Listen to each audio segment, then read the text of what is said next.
একথা স্পষ্টভাবে বলতে চাই, কোনো হিন্দু, কোনো খ্রিস্টান, কোনো নাসারা, কোনো বেজাতি মুসলমানের বন্ধু হতে পারে না। আল্লাহ বলেন, ইয়া আইয়ুহাল্লাযীনা আমানু লা তাত্তাখিদুল ইয়াহুদা ওয়ান নাসারা আউলিয়া। হে ঈমানদারগণেরা, স্পষ্টভাবে শুনে নাও, তোমরা কোনো ইহুদি খ্রিস্টানদেরকে নিজেদের বন্ধু বানাবা না। কেন? বা'দুহুম আউলিয়াউ বা'দ, কারণ পৃথিবীর যত ইসলাম ছাড়া যত ধর্মপন্থী আছে সকলে তারা পরস্পরে বন্ধু।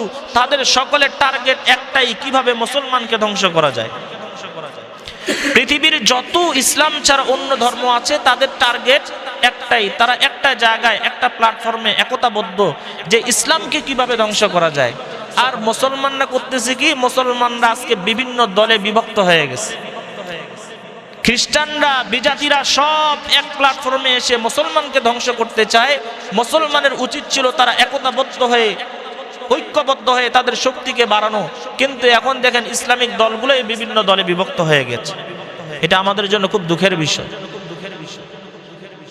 এজন্য কোনো বেজাতি আমাদের বন্ধু হতে পারে না। কোনো খ্রিস্টান, কোনো নাসারা, কোনো হিন্দু আমাদের বন্ধু হতে পারে না।